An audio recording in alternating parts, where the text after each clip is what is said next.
Assalamualaikum warahmatullahi wabarakatuh. Kami dari kelompok 1, Hestu Dewi Rohanang, Neno, Siti Mutliha, Sonia da Silva Pereira, dan Sabina Meliantri. Di video ini kami akan menjelaskan tentang hasil perancangan produk dari kelompok 1 sebagai salah satu tugas untuk mata kuliah perancangan dan pengembangan produk. Pengembangan produk adalah proses perubahan yang dilakukan terhadap produk yang sudah ada, sekaligus proses pencarian inovasi untuk menambah nilai terhadap barang lama dengan mengkompresikannya ke dalam produk tersebut.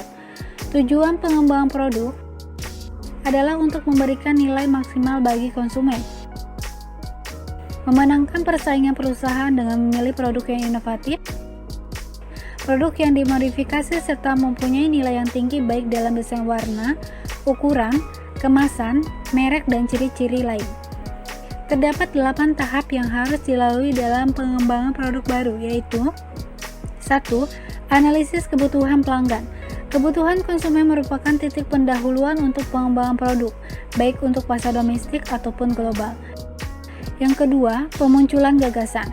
Pencarian macam-macam gagasan yang menjanjikan merupakan titik pangkal dalam proses pengembangan produk baru. Yang ketiga, penyaringan ide dan evaluasi. Pengevaluasian ide-ide baru merupakan bagian penting dari perencanaan produk baru. Produk yang berhasil adalah produk yang memuaskan kriteria manajemen untuk keberhasilan komersial. Yang keempat, analisis bisnis. Analisis bisnis mengestimasi kinerja komersial produk yang diusulkan.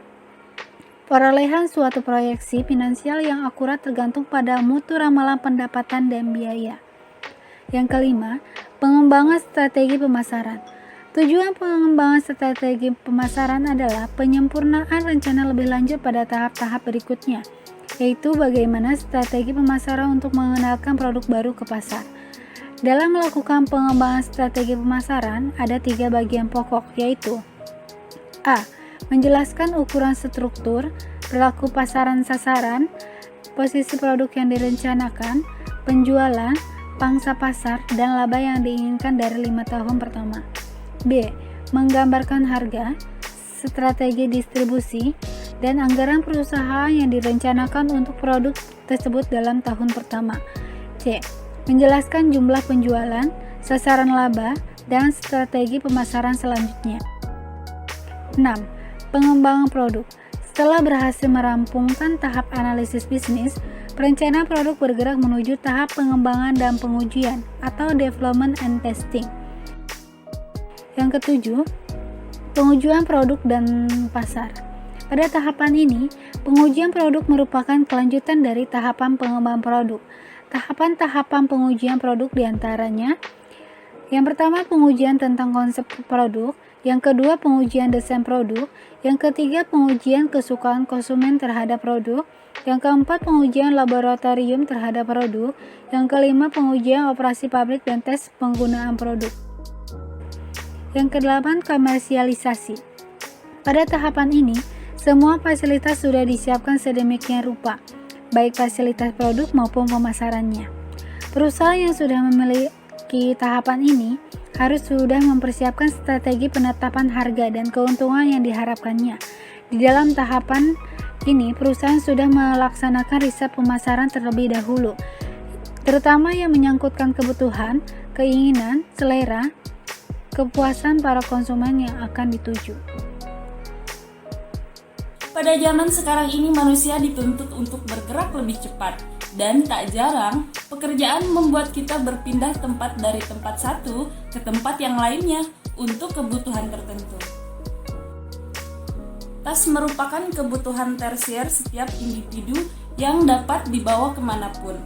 Pada saat bepergian, membawa barang banyak sangatlah menjengkelkan, karena dengan beban yang sangat berat, sehingga kadang suka berasa sakit di punggung. Sudah banyak produk tas yang dikembangkan, mulai dari ukuran, kapasitas yang bermacam-macam, bahan yang digunakan, dan juga brand tertentu yang menjual prestige ketika orang membelinya. Nah, inovasi terbaru yang dikembangkan oleh kelompok 1 adalah sebuah tas multifungsi. Tas diberi nama dengan U-Bag atau kepanjangan dari Useful Bag. Used bag ini sendiri dirancang untuk pengguna agar dapat membawa barang banyak tetapi menjadi yang sangat ringan. Used bag juga memiliki beberapa kelebihan fungsi, yaitu bisa digendong dan bisa pula diselempang. Karena tas jika hanya diselempang akan berasa sangat berat ketika membawa barang banyak seperti laptop, buku catatan, dan lain-lain. Nah, ada beberapa kelebihan yang kami terapkan. Yang pertama, fitur dan desain. Perbaikan pada tali utama. Penempatan tali sambungan dengan badan utama menambah bantalan pada bagian bahu dan dada. Perkuat jahitan resleting jaket dan memperkuat jahitan tali utama dengan alas punggung. Di bagian alas punggung, menambah bantalan dan penguat lapisan pada bagian dalam untuk menyangga punggung dan menjaga barang bawaan. Pada sekat-sekat ruang utama, menggunakan bahan yang kuat dan lembut membuat sekat menjadi lebih ketat serta khusus untuk ketat laptop agar ditambah bantalannya dan menggunakan pengunci yang baik.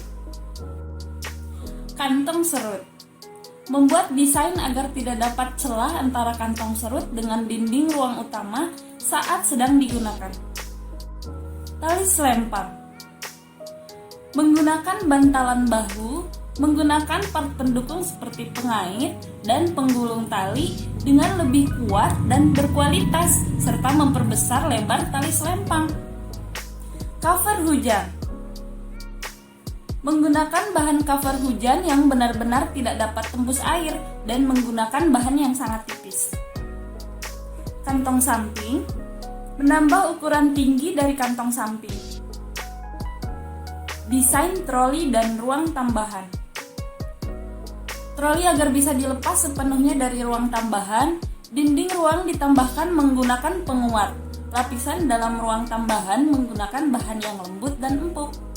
Menyediakan tempat yang berguna untuk menyimpan bagian-bagian yang sedang tidak digunakan.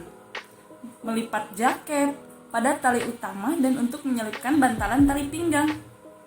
Membuat variasi warna dan membuat desain lebih masuk ke pengguna baik wanita maupun pria. Bentuk ukuran. Panjang, tebal, tinggi, sesuai dengan ukuran yang proporsional untuk semua kegiatan. Nah, target utama dalam pemasaran used bag ini adalah untuk para pelajar, pekerja kantoran, dan masyarakat umum di seluruh Indonesia. Nah, itu dia hasil perancangan dari produk kelompok 1. Salah dan kurang mohon maaf. Thank you for watching. Assalamualaikum warahmatullahi wabarakatuh.